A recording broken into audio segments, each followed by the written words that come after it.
What's up? Welcome back. I'm John Stark from MacTheMovieGuy.com, your favorite blind film critic, and today I'm going to do a pilot review because it's the new fall season for DMV. This is a new CBS comedy. Is it worth your time? Let's discuss. Let's get into that. It does have audio description if you watch it on CBS or Paramount Plus, depending on your flavor of how and when you like to watch TV in your own free time or by appointment. If you're still an appointment television type of person, you just have to make sure you're on that secondary audio channel and you're good to go.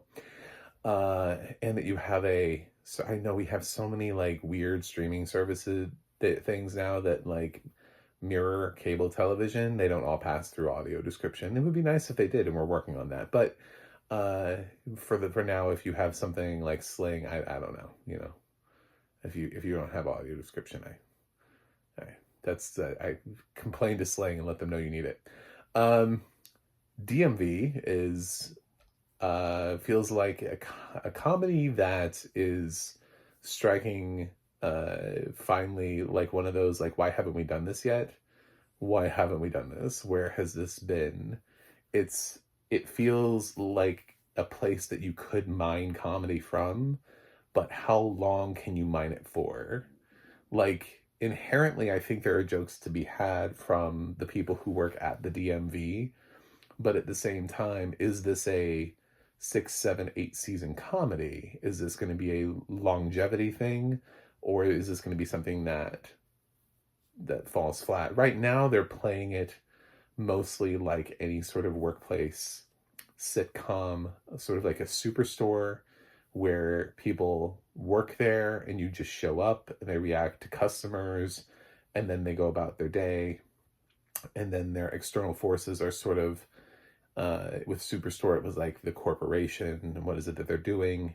Here, DMV, the thing that they've been introduced to is the fact that there are some efficiency experts that have been introduced, and there are 4 branches, one of which is going to become automated. So in the pilot episode, they are sort of interviewing the staff to try to figure out, what is it these people do? Should this become the automated branch? Is this one of the top 3 efficient branches, or is this the weakest of the 4? Since we don't see the others, we won't have any comparison. But it does have an interesting cast of players anchored by Tim Meadows, who's not the lead of the show, but Harriet Dyer, I think, would be a little bit more of that. It's one of those shows that is ensemble-y, but I guess you could point to a lead.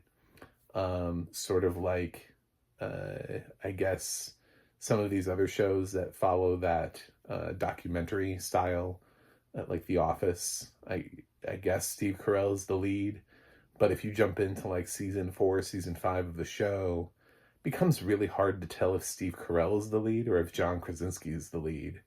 At a certain point, they've kind of balanced the camera time so that Jim has nearly the same amount of time as Michael, since he's the sane one. So DMV kind of presents a couple different characters, but it doesn't really lean on one than the other. There just is a manager, but the manager doesn't necessarily have more to do. It's not really following that path either.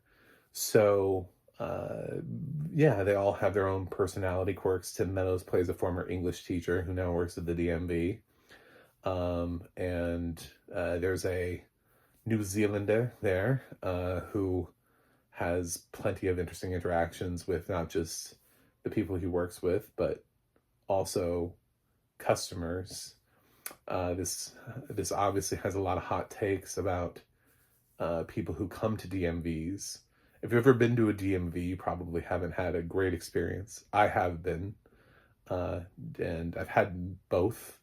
I've had perfectly fine in and out experiences, and I've also worked with people behind the counter who you just go, "The is your problem?" Not every DMV branch is created equally. Not every employee is created equally. Not everybody has the same. Some people, it's like connecting dots together is, so you're gonna get that sort of with the cast. You're gonna get, a smattering of people with different personality traits, certain people who feel like, oh yeah, this person gets the job done. And other people who you're like, how do you function? Like, and so I think that's what's going to be good. But um, I, I like the show. It's more of a longevity thing for me. But then again, Ghosts continues to chug along, and I was like, I don't know how long Ghosts is going to chug along, because Ghosts US has already outlived the UK Ghosts. It's already past it. We have already mined that for more entertainment value than the UK was able to do. Not just in terms of episode count, but also in terms of seasons. So long ago we passed it, because not only did the UK have less seasons, but they also ordered less episodes per season.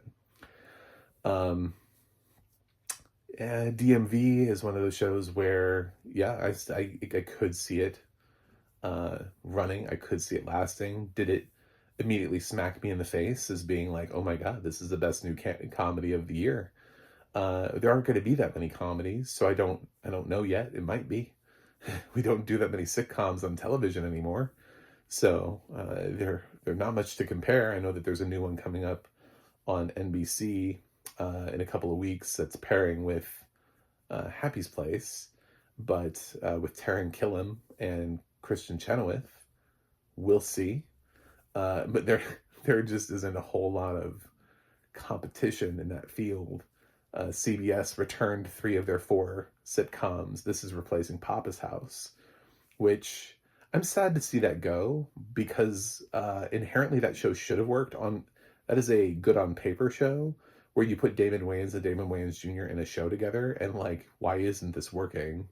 And honestly, the people who are writing that show, they should reflect on that, because you failed at a show that should have worked. Like 100% should have worked. And for some reason, it didn't. And somebody's to blame for that.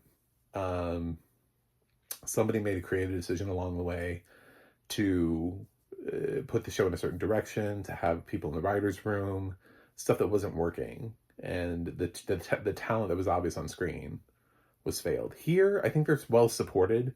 I think with the Neighborhood ending this season, I think likely what'll end up happening is DMV will get renewed, and they'll have a free spot open for whatever else. I think they're trying to do a Neighborhood spinoff or something to continue that franchise. But we'll see. I think this is fine. I don't think it didn't necessarily reinvent the wheel. I wasn't a huge fan of Georgie and Mandy's. I didn't think some of those characters, at least in the beginning, it's possible that was just growing pains, and if I had stuck out the show. But I watched like the first couple of episodes, and I thought just switching from single cam to multicam, those actors just weren't ready for that, and it wasn't really meshing with their characters to try to switch them into that format. It's hard to do that. What they were asked to do was just a weird format shift.